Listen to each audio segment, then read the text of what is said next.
Guys, are you tired of not being able to change the gear ratio on your Wltoys 144001? Then stick around, this is a video for you. Mod1 gearing upgrade time.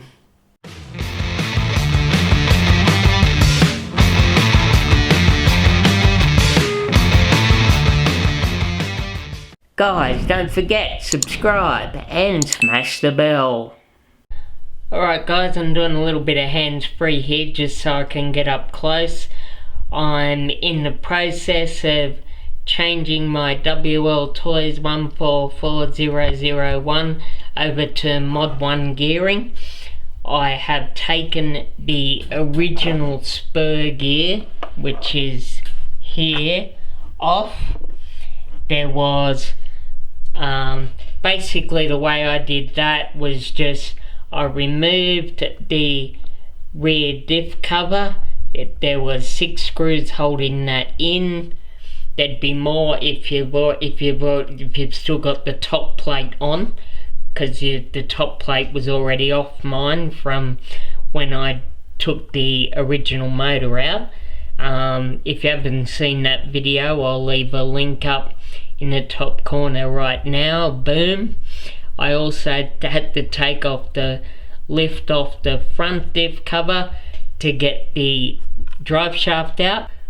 Right guys, the screw locations are here, here, here, here, and there are 2 at the back there with that bracket there. So if you take these out completely, that bracket will probably come off, so be sure to know which direction that bracket comes from. There are 2 screws underneath there, underneath this plate, which also needs just remove 1 screw and swing it around a bit, just so you can get access to those. 2 here, and again, like the rear, 2 at the front with another little bracket. So once those are off, the drive shaft will be able to be lifted out.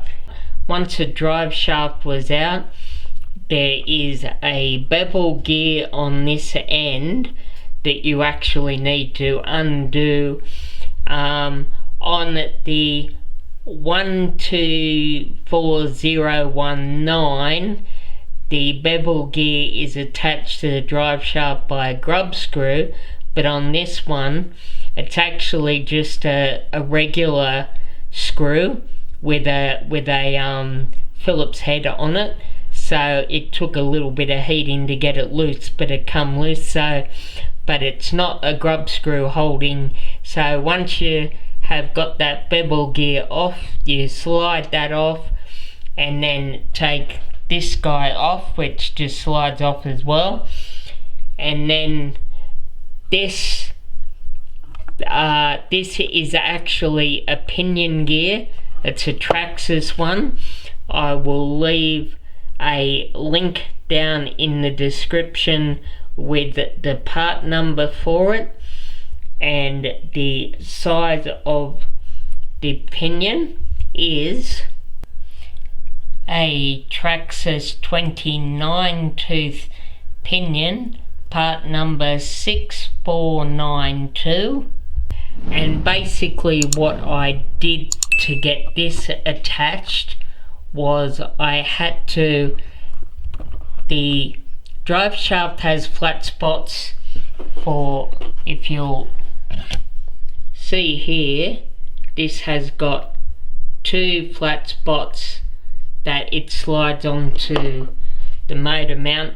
So I utilized one of those flat spots to attach my grub screw, but the flat spot needed to be lengthened slightly in order to have this grub screw take effect on the flat spot. So I got out my Dremel and lengthened the flat spot a little bit, and then put that spur gear on there that pinion gear on there to act as a spur gear for the new setup. And then what I had to do was, because this original spur gear has a bearing here that used to sit inside of this mount here, if you'll notice, this new spur gear has the pinion boss on one side. So in order to get that to fit into the motor mount, in order to get this motor mount to fit over that, I needed to take quite a fair bit of material away from the motor mount with the Dremel just to get it to fit in.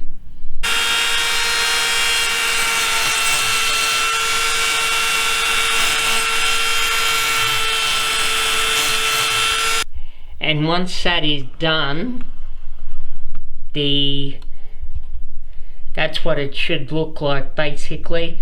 There's plenty of room all around for that pinion gear to spin unobstructed by the motor mount. And I will now actually test fit the motor and pinion, real pinion, which is again another Traxxas pinion gear, and I will leave a link to that part number down in the description. And that is a Traxxas 20-tooth pinion, part number 6494X. And this particular pinion that I'm using has a 5mm bore, and the motor that I'm using, which is from my Rustler, the 12-turn Titan motor, that has a 3.175mm shaft.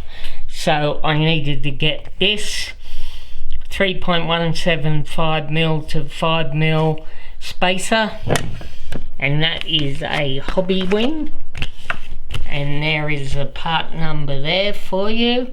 It is 8606140, and yeah, it is basically just a shaft diameter increaser. But guys, I also removed this gear cover that was originally over the pinion and the spur covering it. This bit here comes from the bottom, and there's a top cover as well. So the bottom one is just attached to the chassis by 2 screws on the bottom there. So that just screws off really easily, and being a speed run car, the cover's not really absolutely necessary anymore. Alright guys, I'm just done a bit of a test fit of the motor mount and the motor position. Nothing is bolted down yet, but it seems to be fitting quite nicely. I may need to make some slight adjustments to the motor mount to make the motor itself a little bit more adjustable for the gear mesh. Not sure yet. I'll screw it down and see how everything sits, but it's looking pretty decent so far. Loving these beefier gears. Cool. Alright guys, the modification is coming along nicely.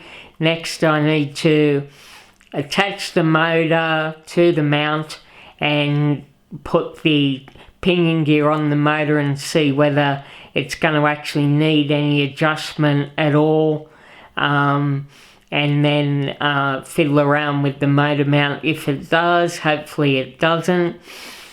This was actually not my initial idea to do this. The idea was given to me by saw over at RC Crazy. He's a really great guy and he's got a really cool channel, so go check it out. I'll leave a link to his channel in the description below. Thanks heaps, mate. It's great. Hopefully it works well. Anyway, guys, in the next one, I'll go through the next bit of the motor. I didn't want to make this too long. If you're new to the channel, welcome aboard, guys. Please consider subscribing and smashing on that bell. It means a lot to me. And I've also got a Facebook group under the same name as the channel. Go and check those out and maybe join up with the group. It's still quite new, so not a lot of guys there yet, but it'll grow. Anyway, guys, enough waffling. That's enough for me. I'm Matt at RC Chronicles. Catch you later, guys.